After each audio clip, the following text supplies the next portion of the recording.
در یک جای آرام و راحت بنشین یا دراز بکش. چشمهات رو ببند و یک نفس عمیق بکش. آروم و آهسته. دم، بازدم.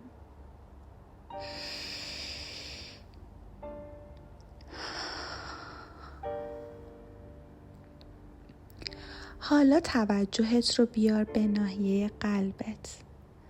نه فقط قلب فیزیکی، بلکه مرکز احساساتت، جایی که عشق، درد، امید و دلتنگی هات زندگی میکنه. تصور کن نوری گرم و طلایی مثل نور خورشید صبحگاهی آروم آروم به سمت قلبت میتابه. این نور مثل دستای مهربونیه که قلبت رو نوازش میکنه.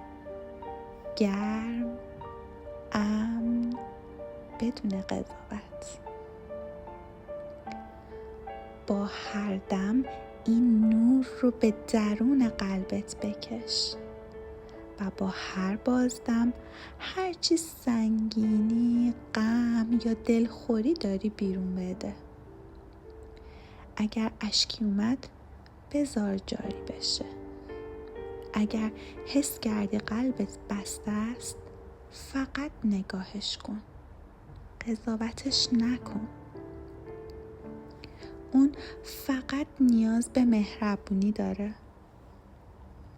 حالا در دل سکوت آروم به خودت بگو: قلبم رو به عشق باز میکنم. شایسته عشق، آرامش و مهربانی هستم. من میبخشم. خودم رو، گذشتم رو و دیگران رو. چون قلبم ارزش سبک شدن رو داره. چند لحظه توی این فضا بمون، با قلبی نرمتر و ذهنی ساکتتر.